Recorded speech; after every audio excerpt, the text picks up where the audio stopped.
बिस्मिल्लाहिर्रहमानिर्रहीम अस्सलाम वालेकुम and welcome to my channel how to learn English. Okay guys, इससे पहले हमने टेंसेस, पार्ट्स ऑफ स्पीच और एक्टिव पैसिव की सीरीज़ का आज हम लास्ट वाला टॉपिक करेंगे। मैं दावे के साथ कह सकता हूं कि अगर एक्टिव पैसिव की सीरीज़ की तमाम वीडियो जो कि तकरीबन 3-3 मिनट की हैं आप लोगों ने देखी हो, तो अभी एक्टिव पैसिव आप लोगों को ऐसे आते होंगे जैसे कि नींद की गोली खाने के बाद नींद आती है।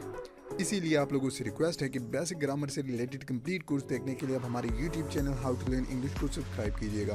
Okay guys, let's have a look how to change the active sentences of the future perfect tense into the passive one.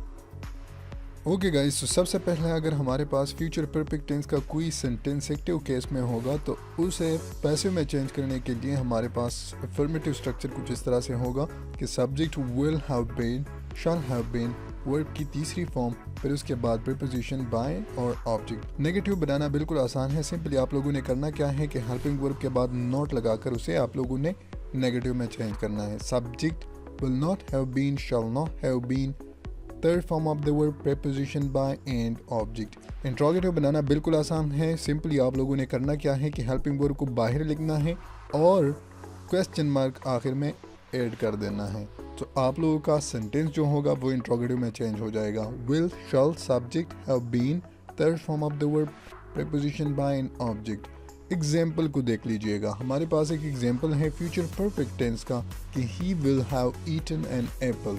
Rules हमारे पास वही रहेंगे कि सब्जेक्ट को ऑब्जेक्ट की जगह पर, ऑब्जेक्ट को सब्जेक्ट की जगह पर और वर्ब की third form preposition by and object. लेकिन आप लोग के जहन में होना चाहिए कि हम जिक्र कर रहे हैं फ्यूचर परफेक्ट टेंस का। तो ये परफेक्ट टेंस है, इसके वर्ब को चेंज करने की ज़रूरत हमें नहीं पड़ेगी। एग्जाम्पल को आप लोग देख लीजिएगा। An apple will have been eaten by him. An apple को हमने एज ए सब्जेक्ट बनाया, फिर उसके बाद हेल्पिंग वर्ब विल हैव के साथ बीन ऐड कर दिया जो कि हमने स्ट्रक्चर में पढ़ा।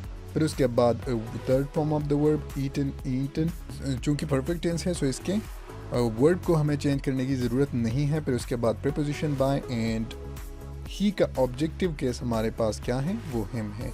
नेगेटिव विल के बाद हमने नोट लगाकर इसे नेगेटिव में कन्वर्ट कर दिया। इंट्रोगेटिव में हमने हेल्पिंग वर्ब को बाहर निकालना है और आखिर में question mark. So he will have eaten an apple will have been eaten by him, an apple will not have been eaten by him, will an apple have been eaten by him। दूसरे example को आप लोग देख लीजिएगा। दूसरा हमारे पास example है कि they will have written their notes। Rules हमारे पास वही रहेंगे कि हमने ऑब्जेक्ट को सब्जेक्ट बनाना है और सब्जेक्ट को ऑब्जेक्ट बनाना है। सूटेबल हेल्पिंग वर्ब का यूज़ करना है, third form of the verb. So their notes will have been written by them, their notes will not have been written by them, will their notes have been written by them. ये आपका interrogative में change हो गया। तो ये थे आप लोग के फ्यूचर परफेक्ट टेंस के एक्टिव के पैसिव। अब आप लोग की प्रैक्टिस के लिए ये वाले सेंटेंसेस हैं। She will have played cricket, Aslam and Akran will have taken the tea and I have brushed my teeth। In sentences पे आप लोगों ने खुद प्रैक्टिस करनी है। पहले एक्टिव से पैसिव में और फिर पैसिव में अफर्मेटिव से इंट्रोगेटिव तक चेंज करनी है। अगर बीच में इनको चेंज करते हुए आप लोगों को कोई प्रॉब्लम हो तो आप लोग वीडियो के उस टॉपिक को रिव्यू भी कर सकते हो और आप लोग कमेंट में मुझसे पूछ भी सकते हो। तो बेसिक ग्रामर से रिलेटेड कंप्लीट कोर्स देखने के लिए आप हमारे YouTube channel how to learn English को सब्सक्राइब कीजिएगा। Thanks for watching.